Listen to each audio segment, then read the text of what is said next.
Hello, everyone. Thank you for joining me today. I'm excited to share how neuroscience can directly support our work as educators. In our unique context, teaching mostly Korean students in high pressure, achievement oriented environments, understanding how the brain learns can make a real difference in both academic performance and student well being.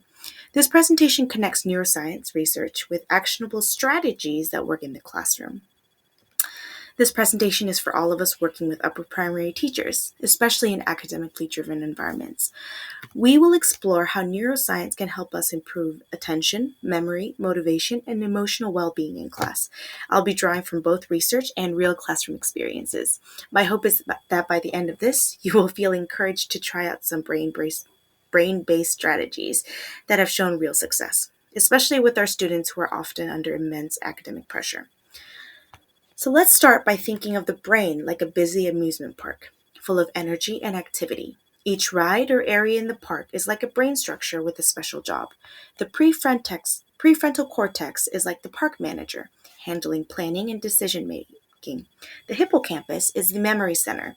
It stores what we've seen and learned.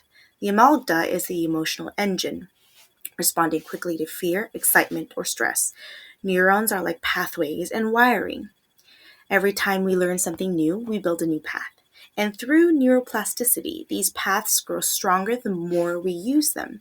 This means that the brain can actually change and adapt with practice and experience, even into adulthood. This is why the belief that students are either smart or not is so outdated and harmful. So, the first thing we should do before starting any class is to get our students' attention. Attention is like a gate. It must open before information can enter long term memory. According to Whitman and Kelleher, it is the entry point of all learning. If students aren't paying attention, no matter how great our lesson is, it won't stick. We can enhance attention by introducing novelty, minimizing distractions, and keeping things short and clear. In my classroom, I often break big tasks into small chunks. When we did science fiction writing, we started with brainstorming, then built characters, and so on, step by step. Movement-based lessons also help a lot. So walking around, using learning stations, or switching partners, these all boost focus. Our emotions are stored and processed by the amygdala, and they also have a very direct impact on learning. A student who is afraid of being wrong will shut down and not participate. This is why emotional safety is very, very important. Carol Dweck's research on growth mindset helps here. She talked about the power of saying yet, as in, I can't do this yet, but one day I may be able to. This idea shifts the focus from failure to growth. Students need to believe that intelligence isn't fixed, it grows with effort. That's why praise should focus on strategies and persistence, not labels like you're so smart. When we praise effort, students are more willing to try and less afraid to fail. And as you know, many students in our school, they grow up with the belief that intelligence is fixed and measured by test scores. Our parents also come in with the same idea, which is why they are so worried about giving their children the best education before they enter the fourth grade. Almost all of our students go to after school academies to improve their English and math skills, even though our test scores show that they are much above the global average. This cultural pressure can lead to extreme stress, and students may feel afraid to make mistakes. That is why we need to intentionally reframe success in our classrooms. We can emphasize that learning is a process, not a performance. We can also normalize struggle and encourage students to reflect on their learning journey rather than comparing themselves to others. In our school setting, emotional safety is not just helpful, it is very essential. Then the question is, what teaching practices actually work? Research shows us that active hands-on learning builds stronger brain connections.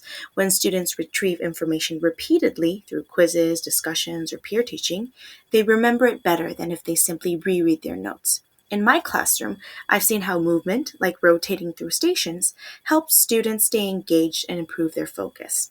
Also, when learning feels meaningful and tied to their personal interests, students naturally remember more.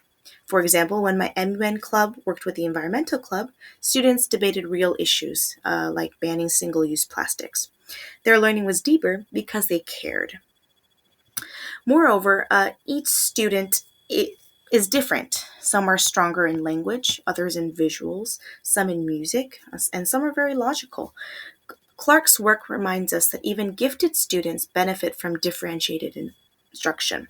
They get bored or anxious if they're not properly challenged or supported. And brain-based teaching invites us to see each learner as unique and full of potential. So we should be able to give our students multiple ways to engage with content and demonstrate understanding through art, discussion, performance, technology, and all of these supports both academic growth and equity in the classroom. So let me share a real example. I taught a unit on genetics using station-based learning. We learn about why there's albinos. We had 5 stations, each one focused on a specific task: watching videos, building vocabulary, doing pedigree analysis, synthesizing information, and peer critique. Students moved in groups throughout each station. They talked through their ideas and applied what they learned in multiple ways. This supported retrieval, elaboration, and social learning. One student, who was usually very quiet and reserved, ended up creating a great poster after discussing ideas with a classmate. I found a little bit more about her and learned that she was very creative. Others showed emotional investment by asking how albinism, or why albinos, affect animals. This showed me that when we design engaging, meaningful lessons, students not only retain more, they care more. Then what about homework or formative assessments? I know that many of us teachers are pressured by our parents to give a lot of homework to the kids. However, we all know that homework and assessments should help learning, not add pressure. Instead of long, repetitive worksheets, neuroscience shows us that short tasks that require retrieval or application work better. So low stakes quizzes, exit slips, and peer reviews, they all provide feedback and reinforce memory without causing anxiety. So homework should be purposeful and manageable. What I like to do is I like to remind my students that it is homework, and assessments are a way to reinforce what we've learned. And I try to do it in a way that doesn't add stress. Brain research also supports spacing practice over time. So reviewing content across several days rather than all at once improve long-term retention. So how can we bring this all together? I would say that you should start with your lessons with something surprising, a story, a picture, a quick lesson. Um, my recommendation is don't start your class by checking the homework from the last period. Instead, use something that will grab your students' attention and help them engage. Also, use projects that connect with students' lives to make more meaningful. So that it's more meaningful for our students. Also, normalize mistakes. They should be able to, tackle on new tasks without fear of judgment. And I would think that it's a great example to show this by modeling it yourself.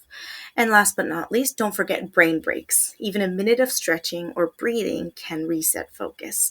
And all of these are small changes, but they actually create a big impact. So to conclude this presentation, I would like to say that neuroscience doesn't give us a formula.